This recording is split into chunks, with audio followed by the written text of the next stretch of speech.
आपका एक बार फिर से स्वागत है आपका अपना यूट्यूब चैनल पीसी क्लासेज में। और मैं हूं प्रशांत चक्रवर्ती और मैं आप लोगों के सामने आज एक नया टॉपिक यानी नया सब्जेक्ट लेकर आया हूं, क्लास 12 का इतिहास यानी हिस्ट्री। इसे मैं लेसन 1 से स्टार्ट करूंगा और अंत तक चलेंगे। इसका पूरा प्लेलिस्ट में इसका सीरीज मिल जाएगा आपको। और इसके पहले भी मैंने पॉलिटिकल साइंस का चैप्टर वाइज जो है लेसन पढ़ाया हूँ, उसको भी आप देख सकते हैं। ये भाग 1 का है, यानी हिस्ट्री में 3 पार्ट्स है, 3 भाग हैं, भाग 1, भाग 2, भाग 3। तो भाग 1 का सारा कंप्लीट करके फिर भाग 2 में चलेंगे। तो आइए स्टार्ट करते हैं। लेसन 1 में आज है हिस्ट्री में ईंटें, मनके तथा अस्थियाँ यानी हड़प्पा सभ्यता। देखिए, सभ्यता किसे कहा जाता है? तो लोगों के एक ऐसे समूह को सभ्यता कहा जाता है जिनके रहन सहन, जीवन निर्वाह के तरीके, विचारधाराएं और मान्यताएं विशेष हो, इसी को सभ्यता कहते हैं। यानी सभ्यता लोगों से ही जुड़ा हुआ है, उनके विचारधाराओं से जुड़ा हुआ है, उनके रहन सहन और जीवन निर्वाह के तरीक़ों से जुड़ा हुआ है। तो विश्व की मुख्य सभ्यताएं कहा जाता है कि 1920 से पहले, यानी 1920 के दशक से पहले ऐसा माना जाता था कि मिस्र की सभ्यता, मेसोपोटामिया की सभ्यता और चीन की सभ्यता विश्व की सबसे पुरानी सभ्यताओं में से एक है। परंतु फिर हड़प्पा सभ्यता की खोज हुई और तब से यह भी विश्व की सबसे पुरानी सभ्यताओं में से एक बन गई है। हड़प्पा सभ्यता की खोज कैसे हुई, आइए हम लोग इसको देखते हैं। कहा जाता है कि आज से लगभग 160 साल पहले सन 1856 में पंजाब, वर्तमान पाकिस्तान, रेलवे लाइन बिछाने का कार्य चल रहा था। यहाँ लाहौर से कराची की ओर। तो उन स्थानों पर खुदाई की जा रही थी और उसी दौरान लोगों के कुछ पुराने ईंट एवं अवशेष मिले। तो उस समय यह लोग नहीं समझ पाए कि इनका महत्व क्या है और रेल की पटरी बिछाने के कार्य को जारी रखा गया। सन 1861 में कोलकाता में भारतीय पुरातत्व विभाग की स्थापना की गई। 1861 को पुरातत्व विभाग वह संस्था है जो एक देश के इतिहास से संबंधित है और वो जानकारियों की जांच करता है। इसके पहले डायरेक्टर अलेक्जेंडर कनिंघम थे। इन्हें ही भारतीय इतिहास का जनक कहा जाता है।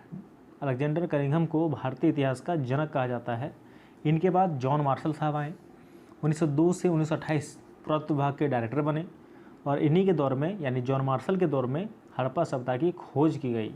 सन 1921 में जॉन मार्शल के नेतृत्व में दयाराम साहनी द्वारा हड़प्पा सभ्यता की खोज की गई। तो हड़प्पा सभ्यता को अलग अलग नामों से जाना भी जाता है। कहीं पर हड़प्पा सभ्यता, कहीं पर सिंधु घाटी सभ्यता और कहीं पर कांस्य युग की सभ्यता। आइए एक एक करके देखते हैं किसको कैसा क्या कहा जाता है। हड़प्पा सभ्यता, इस सभ्यता को हड़प्पा सभ्यता इसलिए कहा जाता है क्योंकि हड़प्पा नाम के स्थान पर इस सभ्यता के शुरुआती अवशेष मिले थे, इसलिए इसको हड़प्पा सभ्यता कहा जाता है।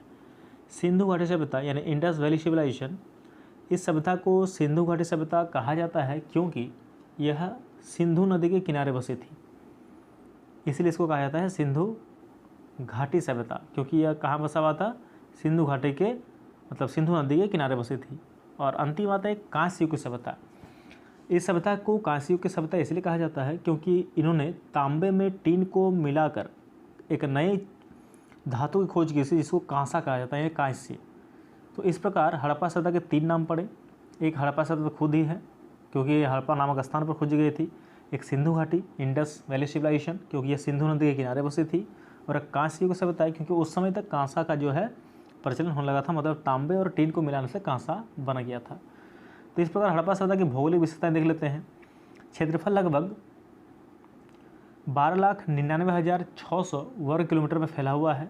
वर्तमान में देखें तो यह सभ्यता अफगानिस्तान, पाकिस्तान से होती हुई भारत में ऊपर जम्मू कश्मीर से नीचे गुजरात और मध्य प्रदेश के कुछ हिस्सों तक फैली हुई है। यानी अगर मैं इसको ऐसे कहूँ कि सिंधु सभ्यता के सर्वाधिक पश्चिमी प्रस्थल दास नदी किनारे स्थित सूतकांगड़ रुके, मतलब उत्तर में जो ये फैला हुआ था, उत्तर में ये जम्मू कश्मीर में फैला हुआ था। दक्षिण में अगर बात किया जाए प्रस्थल की तो वह गोदावरी नदी तट पर दायमाबाद, महाराष्ट्र जिला पड़ता है, वहाँ पर फैली हुई थी। पूर्व में बात किया जाए तो पूर्व में जो है आलमगीरपुर उत्तर प्रदेश और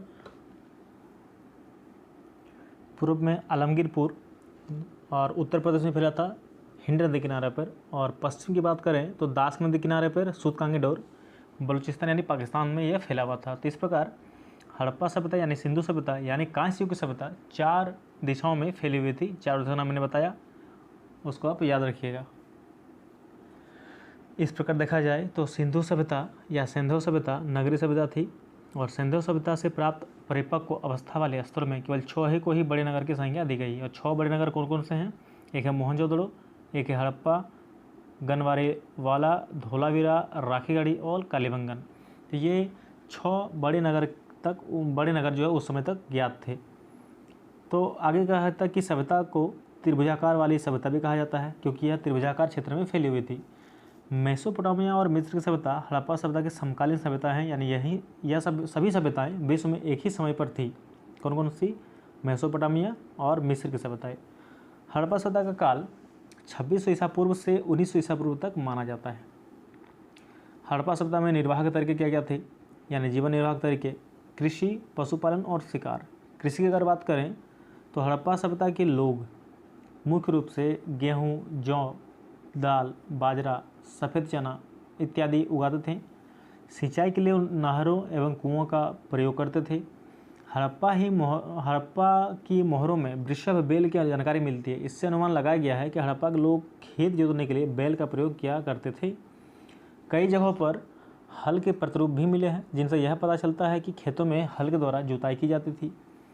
कालीबंगन और राजस्थान में जुते हुए खेत के प्रमाण मिले हैं जिन्हें देखकर लगता है कि एक साथ 2 अलग अलग फसलें उगाई जाती थी। तो हड़प्पा सभ्यता के लोग लकड़ी और पत्थर के बने औजारों का प्रयोग फसल कटाई के लिए किया करते थे। तो अगर पशुपालन की बात करें तो पशुपालन में हड़प्पा स्थलों से मवेशी, भेड़, बकरी, भैंस तथा सूअर जैसे जानवरों की हड्डियां प्राप्त हुई है जिनसे पता चलता है कि यह लोग इन जानवरों को भी पालते थे। और अंतिमतः शिकार, यहाँ पर मछली, पक्षियों एवं जंगली जानवरों की हड्डियां भी मिली है जिनसे अनुमान लगाया गया है कि हड़प्पा के निवासी जानवरों का मांस खाया करते थे। तो इस प्रकार हड़प्पा सभ्यता के जीवन निर्वाह के तरीके 3 चीज़ों पर डिपेंड थी, कृषि, शिकार और एक जो आपका आता है वो आता है पशुपालन। तो इस प्रकार करके हड़प्पा के सभ्यता का जीवन निर्वाह के तरीके में बताया। उसके बाद एक नगर और आता है मोहनजोदड़ो। मोहनजोदड़ो हड़प्पा सभ्यता के 2 मुख्य शहरों में से एक है। इनमें से पहला शहर हड़प्पा और दूसरा मोहनजोदड़ो है। हड़प्पा सभ्यता की विशेषताएं देख ली। अब मोहनजोदड़ो की विशेषताएं देखते हैं कि यह हड़प्पा सभ्यता के सबसे मुख्य शहरों में से एक था। पहली बात, यह आधुनिक पाकिस्तान के लरकाना जिले में स्थित है। इसका क्षेत्रफल लगभग 125 हेक्टेयर था और मोहनजोदड़ो में नगर को मुख्य रूप से 2 भागों में बांटा गया था, एक है दुर्ग और एक है निचला शहर। दुर्ग क्या है?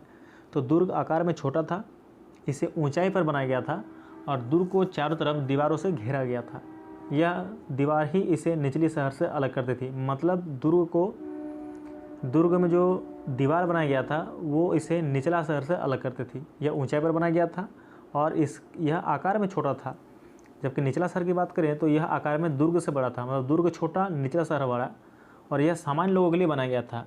देखिए, दुर्ग जो था यह निचला शहर से अलग करने के लिए इस पर दीवार दिया गया था, जबकि निचला शहर को इसलिए बनाया गया था यहाँ क्योंकि ये सामान्य लोगों के लिए बनाया गया था, निचला शहर को सामान्य लोगों के लिए। और यहाँ की मुख्य विशेषताएं इसकी जल निकासी प्रणाली थी।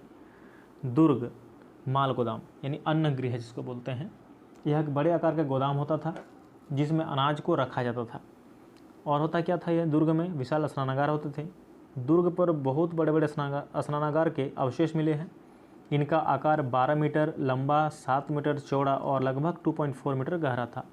इसके चारों ओर बरामदे होते थे। स्नानागार को भरने के लिए कुओं का प्रबंध होता था। ऐसा माना जाता है कि इनका प्रयोग धार्मिक अनुष्ठानों के लिए या विशेष अवसरों पर नहाने के लिए किया जाता था। जलाशयों में तल तक जाने के लिए उत्तरी और दक्षिणी ओर से सीढ़ियाँ भी बनाई गई थी। इन सभी जलाशयों को मुख्य नालियों से जोड़ा जाता था।